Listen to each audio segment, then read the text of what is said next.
بسم اللہ الرحمن الرحیم۔ فرحاد علی تیمور، دیوتا، ایک بہت ہی اچھا داستان، ایک ایسے نوجوان کی کہانی جس کی صلاحیتوں نے دنیا بھر کے طاقتور ملکوں اور انسانوں کو دھول چٹا دی۔ اپنے ملک کی بقا کے لیے پوری دنیا سے لڑ گیا، جہاں گیا اپنے نام کا سکہ جمایا، جسے بچپن میں نہ ماں کا پیار ملا نہ باپ کا، جو ماں کی گود کو ترستا رہا، جسے نفرت ہی نفرت ملی۔ تو جناب اس کی طرف چلنے سے پہلے آپ پلیز چینل کو سبسکرائب کریں، لائک اور شیئر کریں تاکہ ہر آنے والی قسط آپ کو فوری مل سکے۔ دیوتا فرحاد علی تیمور، قسط نمبر 220 نہیں مجھے سونے کا موقع ملا تھا، مگر یہ شریر بار بار اٹھا دیتا ہے۔ تم نے خوب نیند پوری کی، جانتے ہو شام ہو چکی ہے۔ میں جلدی سے اٹھ کر بیٹھ گیا۔ شام ہونے کا مطلب یہ تھا کہ میں تقریباً 11 گھنٹے تک سوتا رہا۔ میں نے سونیا سے پوچھا، اس وقت ہم کہاں ہیں؟ ہم ناگاساکی پہنچ گئے ہیں۔ لانچ ساحل پر کھڑی ہوئی ہے، لانچ کے عرصے پر پولیس والے موجود ہیں۔ دونوں آفیسر یہ کہہ کر گئے ہیں کہ ان کی واپسی تک لانچ سے باہر نہ جائیں، یہاں ہماری تمام ضرورتیں پوری ہوتی رہیں گی۔ میں وہاں سے اٹھ کر باتھ روم میں چلا گیا۔ ہم جزیرے سے اپنے کپڑوں کے اٹیچی لے آئے تھے۔ بریف کیس جاپانی آفیسر لے گئے تھے۔ انہوں نے اٹیچی کی تلاشی لینے کے بعد ہمارے لیے کپڑے اور ڈالر کی گڈیاں چھوڑ دی تھی۔ میں نے غسل کر کے لباس تبدیل کیا، پھر لانچ کے عرصے پر آ گیا۔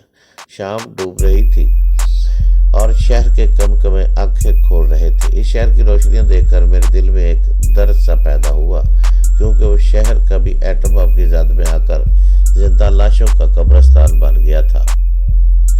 اب وہ دوبارہ شہر آباد کیا گیا تھا، مگر اب بھی اسے دیکھ کر بڑی طاقتوں سے اور ان کے جنگی ارادوں سے شدید نفرت ہوتی تھی۔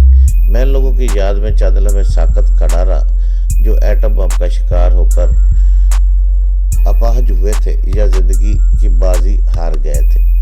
ان چند لمحوں میں میں نے خداوند کریم سے دعا مانگی، خدایا ہماری اس دنیا کو تیسری جنگ عظیم سے محفوظ رکھ۔ ہماری اس دنیا کو ایٹمی دھماکوں کی نہیں، ماں کے دودھ کی ضرورت ہے۔ ہم اپنی آئندہ نسل کو اپاہج نہیں بنانا چاہتے۔ میں پوری پاکستانی قوم کی طرف سے امن کی بھیک مانگتا ہوں، خدایا میری دعا قبول کرنا۔ سونیا نے کیبن سے باہر آ کر یاد دلایا کہ ہم بھوکے ہیں۔ بھوک تو واقعی لگ رہی تھی۔ ہماری فرمائش پر فوری کھانے کا انتظام کر دیا گیا۔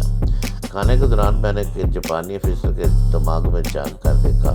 وہ اپنی مادری زبان میں کس سے باتیں کر رہا تھا۔ اس کے انداز سے پتہ چل رہا تھا کہ وہ بڑی زبردست قسم کی بحث جاری ہے۔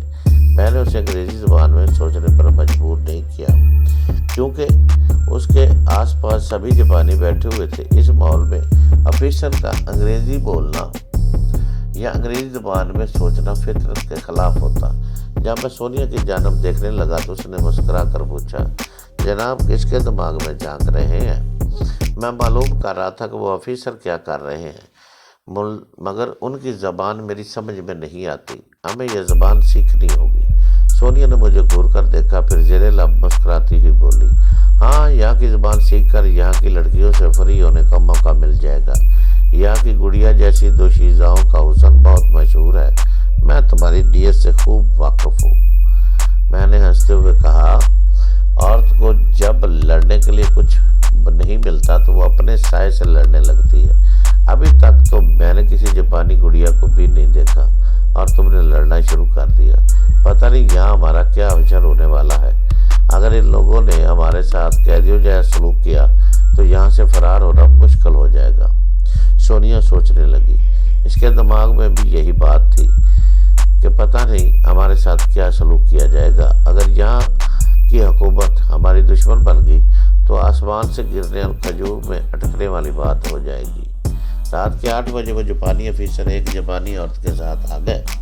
ایک آفیسر نے کہا، ہمارے افسران تم سے کچھ ضروری باتیں کرنا چاہتے ہیں۔ تم اور مادام ہمارے ساتھ چلو اور اپنے بچے کو اس آیا کے حوالے کر دو۔ سونیا نے فرمان کو سینے سے لگاتے ہوئے کہا، یہ نہیں ہو سکتا۔ میں جہنم میں بھی جاؤں گی تو یہ بچہ میرے ساتھ ہوگا۔ جاپانی افسر نے مسکراتے ہوئے کہا،